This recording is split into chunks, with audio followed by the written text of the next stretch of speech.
Let me go to our guest in India, I guess, first, because the summit was just wrapped up in India, and the theme, One Earth, One Family, One Future. Why the focus on this? What is your take? Thank you for having me on your show today. Let me say, yes, there were issues that were complex and largely driven by the divisive and polarizing geopolitics. Especially issue of Ukraine was tough to build consensus upon. But finally, India did produce a New Delhi final declaration. And indeed, this was announced at end of the first session itself, which I think is a great achievement, so that the second and third session, India had enough time to consult with leaders in terms of nitty-gritties of implementing several things that they had really agreed to work together. Second point, I think this is also the largest final declaration so far. In fact, estimates are this is more than double than any of the 17 such declarations announced before this. And it has several very actionable areas, specific targets. For example, reducing the digital gender gap to half by 2030.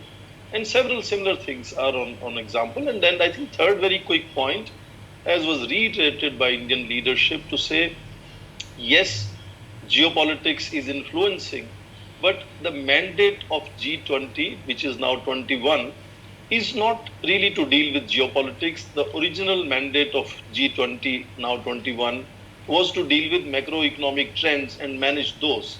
And therefore, not to make hostage these kind of issues which are important right now for the global peace and prosperity to geopolitics is how finally the consensus on Ukraine was brought about by simply asserting that all of them really continue to believe in what they have been saying at United Nations Security Council, so that rest of the large number of issues, 83 items and 39 attachments of several research groups and study groups that were producing their recommendations, they are large amount of other areas where I think consensus was built. And the fact that within first 10 minutes, Africa was not being negotiated, it was being brought to the big table to sit as a permanent member was another big clincher of this meeting.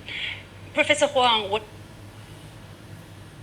interesting contrast is who is new, who are there, and who are not there. As I mentioned, a lot of the media focused on who were not there, notably including the top leader from China.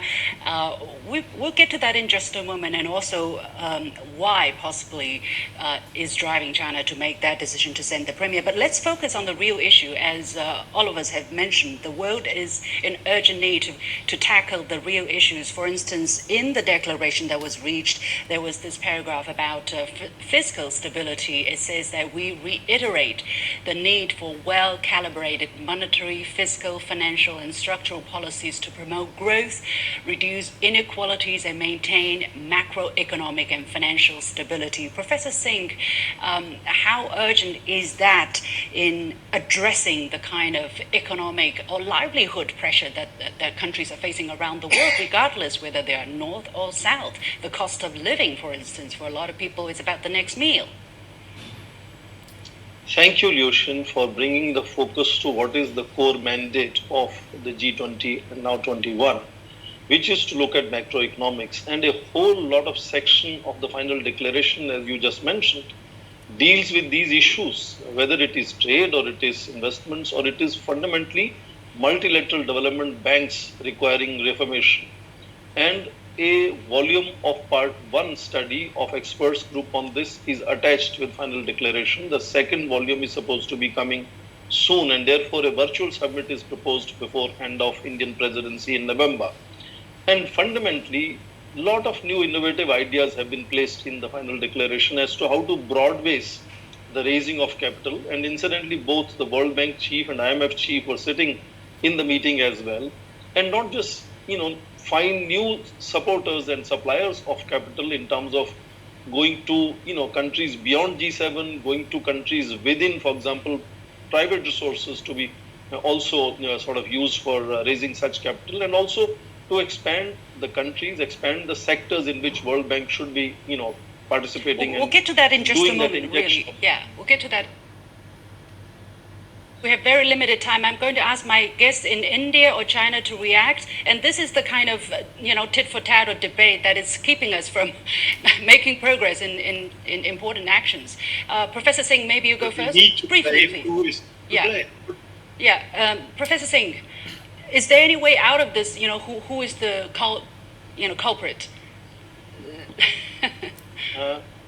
I think, Lucian, if you are referring to the fact that the debate in India and in much of the world about President Xi Jinping not being there in the summit meeting, then I think a simple one-line clarification from Ministry of Foreign Affairs could have stopped all the speculations that this has triggered. Speculations talking about domestic linkages, bilateral linkages, global linkages. President Xi was, just 10 days before that was in Johannesburg, and Indian Prime Minister was also there, and they were able to build consensus and bring in 6 new members.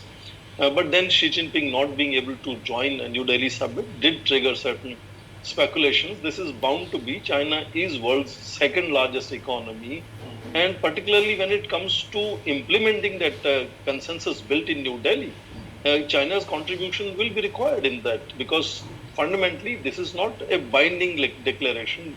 G21 is not an organization, it is a grouping. So every nation will have to go back and decide how they want to implement the consensus they have built. Content in the declaration is the reform of international financial and lending institutions. The declaration says that countries underscored the need for enhancing representation and voice of developing countries in decision making in global international economic and financial institutions in order to deliver more effective, credible, accountable, and legitimate institutions.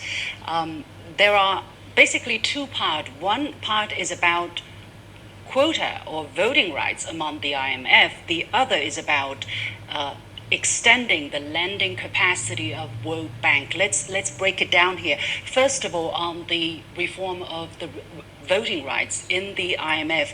The United States, its Treasury Undersecretary for International Affairs, said in a speech right before the summit that this year the United States will support an increase in quotas for broad increase across all members with the goal of strengthening the IMF as a shareholder institution at the core of the global financial safety net.